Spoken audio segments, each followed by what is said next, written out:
ಈ ಈ ರಾಜಕೀಯದಲ್ಲಿ ಇರೋನೆಲ್ಲ ಅರ್ಥ ಮಾಡ್ಕೊಂಡಿದ್ದೀನಿ. ಅದಕ್ಕೆ ರಾತ್ರಿ ಹೊತ್ತು ನನ್ನ ಕೈ ಬಹಳ ಬೇಗ ಸಿಗಾಕೋತಾರೆ. ಆದ್ರೆ ಈ ಪಾರ್ಟಿ ಮಾತ್ರ ಅರ್ಥ ಮಾಡ್ಕೊಳಕ್ಕೆ 20 ಸರಿ ಅದನ್ನು ನೋಡಿದ್ರು ಅರ್ಥವಾಗಲ್ಲ.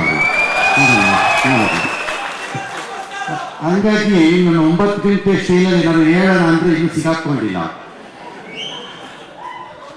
ಉಪೇಂದ್ರ ಈ ಫಿಲಮ್ ಬಹಳ ಕಷ್ಟಪಟ್ಟಿದ್ದಾರೆ ಅನ್ನೋದು ನನಗೆ ಚೆನ್ನಾಗಿ ಗೊತ್ತು. ಬಿಕಾಸ್ ಮನೋಹರ್ ಅವರು ಇದನ್ನು ಪ್ರೊಡ್ಯೂಸ್ ಮಾಡುವಾಗ ಆ ಟೈಮಲ್ಲಿ ನನಗೆಲ್ಲ ಒಂದೊಂದಾಗಿ ಯಾವಾಗಲೂ ಹೇಳೋರು ಕಷ್ಟ ಸುಖ ಎಲ್ಲ. ಹಾಗಾಗಿ ದೀರ್ಘಕಾಲದ ನಂತರ ಅವರ ನಿರ್ದೇಶನದಲ್ಲಿ ಬಂದಿದೆ ಈ ಫಿಲಮ್ಮು. ಈ AIE UIE ಅಂತ ಈ ಮೇಡಮು ಅಂತೇನೆ ಸುಮ್ಮನಿರಲ್ಲ ಹೇಳ್ತಾನೇ ಇದ್ದಾರೆ. ಆ AI ಏನೇನು ಮಾಡುತ್ತೋ ಮುಂದೆ, ಆರ್ಟಿಫಿಷಿಯಲ್ ಇಂಟೆಲಿಜೆನ್ಸ್ ಏನೇನು ಮಾಡುತ್ತೋ ಅನ್ನೋದು ನಮ್ಗೆ ಇನ್ನೂ ಅರ್ಥವಾಗ್ತಿಲ್ಲ.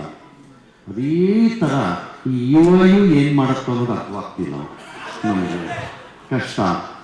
ಬಟ್ ಅದ್ಭುತವಾಗಿ ಮೂಡಿ ಬಂದಿದೆ ಸಿನಿಮಾ ಅನ್ನೋದನ್ನು ನವೀನ್ ಹೇಳಿದ್ದಾರೆ.